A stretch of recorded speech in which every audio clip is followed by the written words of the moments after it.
quand on imagine un couvent du Moyen Âge, on pense immédiatement à un endroit paisible. Un lieu coupé du reste du monde, où tout semble calme, spirituel, rempli de prières et de silence. C'est presque une image de carte postale, des murs de pierre, des bougies, des chants religieux. Mais la réalité, elle, est très, très loin de cette version romancée. Parce que derrière ces murs en apparence sacrés, derrière ces lourdes portes en bois et ces fenêtres protégées par des barreaux de fer, se cachait souvent une vie beaucoup plus sombre. Une vie faite d'isolement, de privation, d'obligation, et même parfois, de véritables scandales. Les couvents n'étaient pas seulement des lieux de prière. Ils étaient aussi des lieux de survie. Des endroits où des femmes parfois très jeunes étaient envoyées sans avoir choisi leur destin. Des endroits où la pauvreté côtoyait la religion, et où le silence imposé empêchait bien des vérités de sortir. Aujourd'hui, je vais vous raconter ce que les livres d'école ne disent jamais. La véritable vie quotidienne des nonnes du Moyen Âge. Leur solitude, leur peur, leurs secrets. Et ce qui se passait vraiment lorsque les portes du couvent se refermaient derrière elles. Et vous allez voir. Ce n'est pas étonnant que beaucoup d'entre elles soient tombées enceintes. Parce que leur histoire, c'est aussi celle de jeunes filles enfermées dès l'enfance. De voyageurs mystérieux qui passaient la nuit contre paiement. De vols organisés dans l'ombre. De tentatives désespérées de dissimuler des naissances. Et de bébés dont on ne devait jamais parler. Préparez-vous à découvrir une vérité dérangeante, étonnante, et pourtant totalement authentique. Bienvenue dans une histoire que l'Église aurait préféré laisser dans l'oubli. Mais qui, aujourd'hui encore, continue de hanter les archives du Moyen Âge. Pour comprendre ce que vivaient réellement les nonnes du Moyen Âge, il faut d'abord imaginer leur environnement quotidien. Le couvent n'était pas seulement un lieu de prière, c'était un espace clos, presque hermétique, volontairement coupé du monde extérieur. Les fenêtres étaient protégées par des barreaux de fer. Pas pour empêcher les gens d'entrer. Mais surtout pour empêcher les nonnes d'en sortir. Chaque ouverture, chaque passage, chaque couloir était pensé pour isoler. Le but était clair, séparer les religieuses du reste du monde, physiquement et symboliquement. À l'intérieur, une règle dominait toutes les autres, le silence. Pas un silence choisi, méditatif, apaisant. Non, un silence imposé, strict, presque oppressant. Les nonnes devaient passer leur journée à travailler, prier, lire ou manger sans prononcer un mot. Les conversations étaient interdites. Les émotions devaient être contenues. Même les rires, les chuchotements, les confidences étaient perçus comme des tentations du diable. La communication se faisait principalement par gestes. Un signe de tête pour dire oui. Un mouvement de main pour demander quelque chose. Un regard plus insistant pour attirer l'attention. Imaginez vivre des années entières sans pouvoir exprimer vraiment ce que vous ressentez. Sans pouvoir dire « j'ai peur, je suis triste, je ne comprends pas, je veux partir ». Rien. Le silence était aussi une prison. Et ce silence, combiné à l'isolement, pouvait devenir étouffant. Certaines nonnes développaient des troubles de l'humeur, des crises d'angoisse, des hallucinations. Mais ces comportements étaient souvent interprétés comme des attaques démoniaques. Et non comme les conséquences d'un enfermement psychologique extrême. Les journées se ressemblaient toutes. Le réveil au lever du soleil. Les prières répétées plusieurs fois par jour. Les tâches ménagères, laver le linge, coudre, entretenir le potager, copier des manuscrits. Des heures de travail monotones, rythmées uniquement par le son d'une cloche. Une cloche qui disait quand se lever, quand manger, quand prier, quand se taire, quand dormir. Pour certaines nonnes, cette routine était supportable. Pour d'autres, c'était une forme de lent effacement. Une disparition de leur personnalité, de leurs désirs, de leur identité. Car derrière ces murs silencieux, il n'y avait pas que la prière. Il y avait aussi l'ennui, la solitude, et parfois une immense détresse émotionnelle. Et c'est dans cet environnement répressif, coupé de tout repère humain normal, que beaucoup de dérives ont commencé à apparaître. Parce que lorsque l'on enferme des êtres humains, que l'on supprime la communication, la liberté, et la possibilité de décider. Tout ce qui est réprimé finit tôt ou tard par exploser. Pour comprendre à quel point la vie dans les couvents pouvait être dure, il faut s'intéresser à celles qui y entraient, parfois bien avant de devenir des femmes. Parce que contrairement à l'image romantique que l'on a aujourd'hui, la majorité des nonnes du Moyen Âge n'avaient jamais choisi cette vie. Dans de nombreuses familles, surtout les familles pauvres, envoyer une fille au couvent était une solution de survie économique. Pas de bouche à nourrir. Pas de dot à payer. Pas de risque de scandale ou de grossesse hors mariage. Le couvent devenait une sortie. Une échappatoire. Mais pour la petite fille, c'était l'entrée dans un monde dont elle ne ressortirait peut-être jamais. Certaines entraient à 12 ans. D'autres à 8 ans. Et il existe même des témoignages d'enfants envoyés au couvent à 5 ou 6 ans seulement. Imaginez un instant, une fillette arrachée à sa famille, à son village, à sa vie, pour être plongée dans le silence religieux le plus absolu. On leur coupait souvent les cheveux. On leur enlevait leurs vêtements d'enfant pour leur donner une simple robe terne. On leur apprenait immédiatement la discipline, ne pas parler, ne pas déranger, ne pas courir, ne pas poser de questions. Elles devaient prier, apprendre à lire certains textes religieux, faire des travaux manuels parfois difficiles pour leur âge. Et très vite, la routine du couvent effaçait peu à peu leur enfance. Pas de jouets. Pas de jeux. Pas d'amis au sens moderne du terme.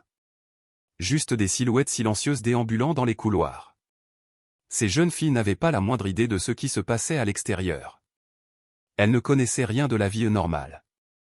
Elles ne savaient pas comment vivaient les autres femmes, celles qui pouvaient choisir, aimer, fonder une famille, travailler librement. Pour elles, le monde était limité à quelques salles en pierre, une chapelle, un dortoir et un potager. C'était tout. Et comme elles grandissaient enfermées, leur compréhension du monde masculin était presque inexistante. Les hommes, elles ne les voyaient que de loin. Un prêtre derrière une grille. Un moine à travers une porte. Un voyageur qui déposait une offrande. Rien d'autre. Cette ignorance, combinée à la solitude et aux besoins affectifs réprimés, créait un terrain extrêmement fragile. Un terrain où la manipulation, la naïveté, et parfois l'abus pouvaient s'installer très facilement. Et c'est là que commençaient les dérapages. Parce qu'une jeune fille qui n'a connu que le silence et la soumission peut être facilement influencée, séduite ou trompée. Les prêtres le savaient. Les voyageurs le savaient. Même les autres religieuses, parfois plus âgées, le savaient. Le couvent n'était donc pas seulement un lieu d'enfermement physique. C'était aussi un endroit où l'innocence pouvait être exploitée, où la jeunesse pouvait être brisée, et où les secrets devenaient plus lourds que les murs de pierre eux-mêmes. Car lorsque des enfants sont coupés du monde, leur vulnérabilité devient totale. Et dans ce contexte si particulier, les dérives qui allaient suivre étaient presque inévitables. Maintenant qu'on comprend mieux la solitude et l'isolement dans lesquels vivaient les nonnes, il faut parler d'un autre aspect, beaucoup moins connu. La question de l'argent. Parce que oui, un couvent du Moyen-Âge, ça coûtait cher à faire tourner. Il fallait nourrir les religieuses, entretenir les bâtiments, chauffer en hiver, acheter du matériel, financer les manuscrits. Et les dons ne suffisaient presque jamais. Alors les couvents ont commencé à chercher d'autres sources de revenus. Et c'est là qu'une nouvelle pratique est apparue. Accueillir des voyageurs et des pèlerins, moyennant paiement. Au début, l'idée semblait noble. Offrir un abri pour la nuit à ceux qui marchaient des kilomètres sur les routes. Mais très vite, cette pratique s'est transformée en véritable commerce. Les voyageurs arrivaient, fatigués, affamés, parfois blessés. On leur donnait un lit souvent très simple et un repas. En échange, ils payaient. Et comme les couvents n'étaient pas contrôlés comme les auberges, les prix variaient, selon l'humeur. Mais ce n'est pas tout. Parce qu'avec l'arrivée de voyageurs, d'hommes seuls, d'hommes de passage, d'autres dérives sont apparues. Certains couvents sont devenus, sans exagérer, de petites auberges clandestines. On y mangeait, on y dormait, parfois on y buvait. Et on y laissait parfois plus que son argent. De nombreux témoignages de l'époque rapportent la même chose.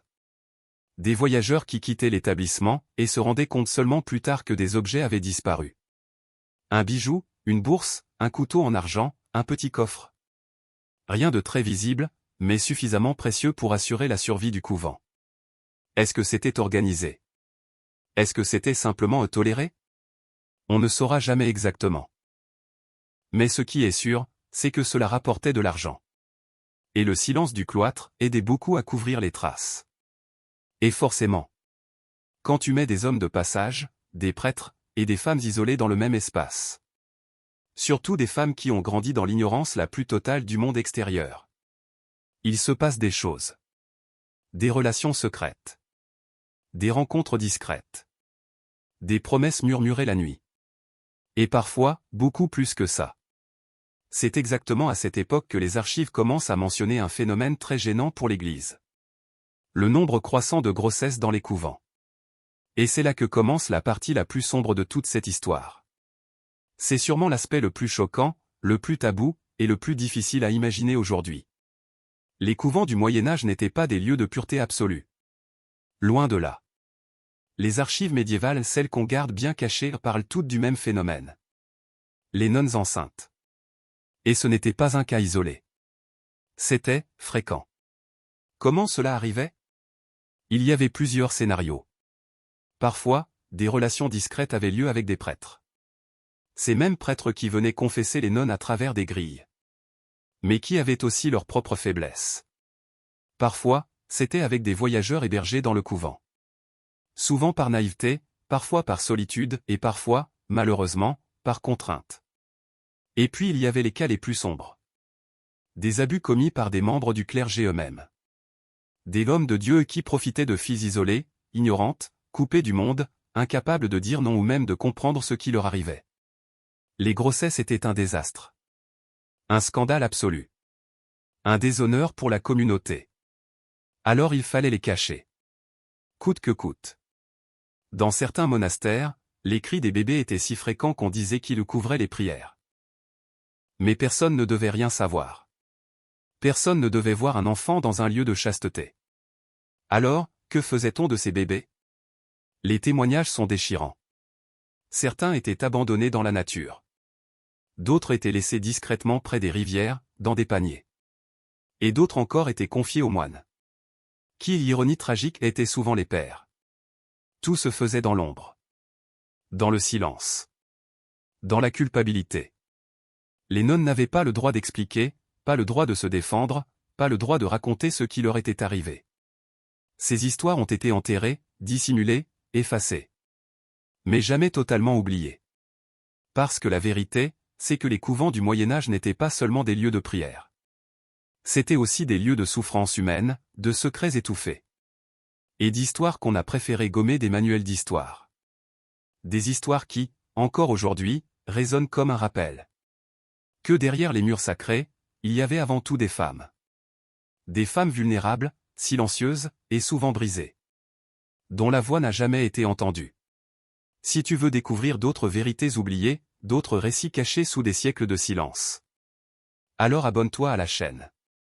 Ici, on explore ce que les livres d'école ne racontent pas. Et crois-moi, la prochaine histoire risque encore de te surprendre. Alors clique, abonne-toi, et on se retrouve très vite pour un nouveau voyage dans le passé.